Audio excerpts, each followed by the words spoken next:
आपण last example पाहतोय.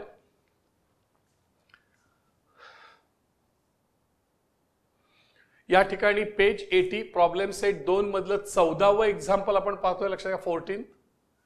या ठिकाणी ₹1000 इन्व्हेस्टेड एका बँकेमध्ये आपण लक्षात घ्या पतसंस्थेमध्ये ₹1000 आपण गुंतवलेले आहेत.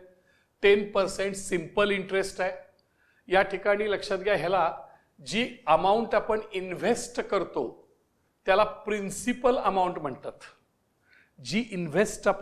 जी अमाऊंट आपण इन्व्हेस्ट करतो बँकेमध्ये गुंतवतो त्याला प्रिन्सिपल अमाऊंट म्हणतात.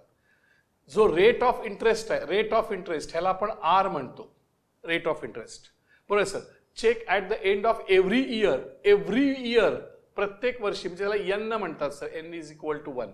प्रत्येक वर्षी जी टोटल इंटरेस्ट अमाऊंट आहे ती एपी मध्ये आहे का अंकगणिती श्रेणीत आहे का असं विचारलंय. If this is a AP जर हे एपी असेल अंकगणित श्रेणी असेल तर find interest amount after 20 years.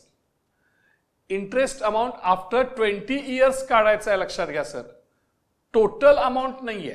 Total amount असतं तर एसएन. हे अमाऊंट आफ्टर 20 इयर्स म्हणजे आपल्याला T20 काढायचं आहे. अमाऊंट आफ्टर 20 इयर्स म्हणजे काय काढायचं आहे सांगा सर. T20 काढायचं आहे. मग इंटरेस्ट काढण्याचा एक फॉर्म्युला आहे सर. सिंपल इंटरेस्ट आणि कंपाऊंड इंटरेस्ट असे 2 फॉर्म्युले असतात सर आपल्याकडे. मग सिंपल इंटरेस्टचा फॉर्म्युला या ठिकाणी आपल्याला झालेला आहे. तो कसा आहे बघा sir. I is equal to P into N into R divided by 100. Principal amount लक्षात घ्या. N म्हणजे लक्षात घ्या त्याची जी काही नंबर ऑफ इयर्स आणि R म्हणजे रेट हे त्याच्यामध्ये घ्यायचं सर. इंटरेस्ट काढत असताना इथं आपण समजा पहिल्या वर्षाचा इंटरेस्ट काढलं. I इज इक्वल टू पुन्हा I1 म्हणूया पहिल्या वर्षाचा इंटरेस्ट सर. तो काढत असताना प्रिन्सिपल अमाऊंट किती आहे बघा सर 1000. इयर किती आहे बघा sir 1 year. Rate of interest किती आहे 10 डिवायडेड बाय 100. हे 100 ला 100 गेले सर म्हणजे कसं झालं 10 जा 100 100 1 जा 100. तेव्हा पहिल्या वर्षीचा जो इंटरेस्ट आहे तो ₹100. Result number 1. दुसऱ्या वर्षीचा इंटरेस्ट काढूया sir. Therefore I2 is equal to दुसऱ्या वर्षीचा interest I2 is equal to किती येईल बघा सर. प्रिन्सिपल अमाऊंट 1000च आहे तेवढीच राहणार बरोबर sir. Into number of years किती होणार 2 वर्ष 2 इयर्स आणि रेट ऑफ इंटरेस्ट किती आहे 10 आणि लक्षात घ्या इथं 100. इथं एन जे आहे ते 2 आहे. एन किती आहे सांगा 2 इयर्स. म्हणजे 2 झिरोला हे 2 झिरो गेले. 10 जा 100 100 2 जा 200. जवळ इंटरेस्ट किती आला सांगा सर 2 वर्षाचा इंटरेस्ट ₹200 बघा सर बरोबर आहे का. 2 वर्षाचा इंटरेस्ट 3 इयर्स आपल्याला काढता येईल sir. I3 is equal to I3 काढता येईल. What is the principal amount 1000. किती वर्ष सांगा 3 आणि इंटू रेट ऑफ इंटरेस्ट किती 10 डिवाइड बाय 100. 2 झिरोला हे 2 झिरो गेले. मग 10 जा 100 100 इंटू 300. तिसऱ्या वर्षाचा इंटरेस्ट 300 लक्षात घ्या सर. Result number 3. मग त्यांनी असं विचारले check at the end of every year if the total interest amount is in AP. ही एपी मध्ये आहे का विचारले सर. अंकगणिती श्रेणी आहे का. पहिल्यांदा काय सांगा सर 100. नंतर काय आहे 200. नंतर काय आहे सांगा sir 300 and that's on and so on. मग हे एपी आहे का असं विचारलंय. हे एपी आहे का. हा इंटरेस्ट हा जो इंटरेस्ट आहे तो एपी मध्ये आहे का विचारलंय. T1 T2 T3 हे एपी मध्ये आहे का. तर बघूया sir. D is equal to पहा D is equal to T2 minus T1. T2 किती आहे बघा सर 200. T1 किती आहे बघा सर 100. देअरफॉर 100 D 100 आलं सर. आणि एक घ्या D is equal to T3 minus T2. Therefore 300 minus 200 it is equal to again 100. त्यामुळे D कॉन्स्टंट आहे. Here D is constant. Here येथे D जी आहे common difference D is constant.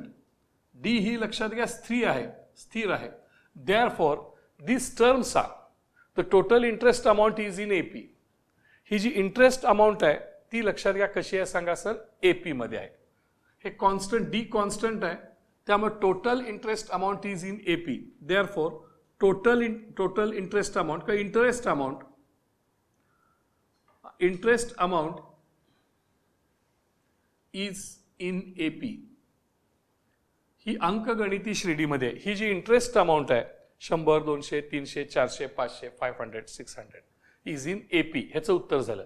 If this is in AP then find interest amount after 20 years. T20 काढायचं आहे sir आपल्याला.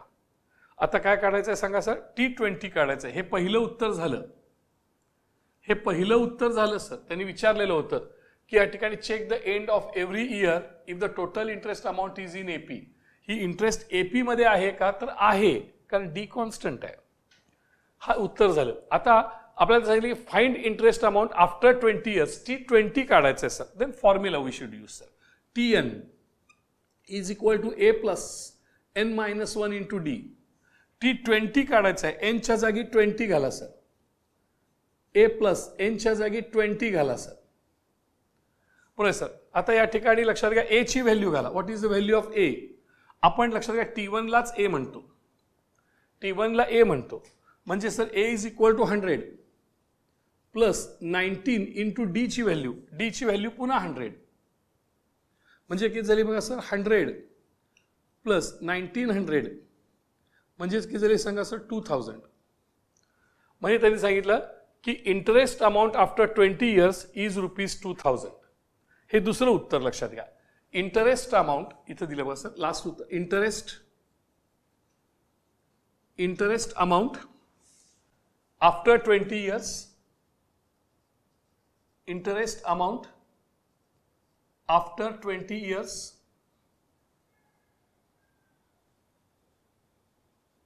is ₹2000. He interest amount TN. तर अशा प्रकारे सर इंटरेस्ट अमाऊंट आपण काढली. And this is our the last example. लक्षात घ्या सर, आपण असं काढलं. या पद्धतीनं सर आपण या ठिकाणी केलेलं हे एक्झाम्पल क्वाइट इझी एक्झाम्पल. बरोबर. या पद्धतीनं आज आपलं एक्झाम्पल बघितलं. इथं आपल्याला अॅरेथमॅटिक प्रोग्रेशन्स याच्यावरची सर्व एक्झाम्पल्स आपली संपली. इथे सर लेसन नंबर 3 आपला संपलेला आहे. यानंतर आपण उद्यापासून बघणार आहोत. लक्षात घ्या लेसन नंबर 4. पण लक्षात ठेवा लेसन 1, लेसन 2 आणि लेसन 3 हे तिन्ही अतिशय महत्त्वाचे आहेत. ते अतिशय होमवर्कसाठी महत्त्वाचे आहेत. आज आपला मॅथ्स 1चा हाफ पोर्शन संपलेला आहे. लक्षात घ्या. आणि अशा पद्धतीनं आपण 50% पोर्शन हा आपला कव्हर झालेला आहे. अजून 50% पोर्शन जो आहे तो 10 मे पर्यंत आपला कव्हर होईल. आणि 11 मे पासून आपण पाहतो आहोत जॉमेट्री मॅथ्स 2. 15 जून पर्यंत हा आपला सर्व सिलेबस संपलेला असेल, सर्व हॉट आणि स्टार क्वेश्चन्स सहित. थँक्यू.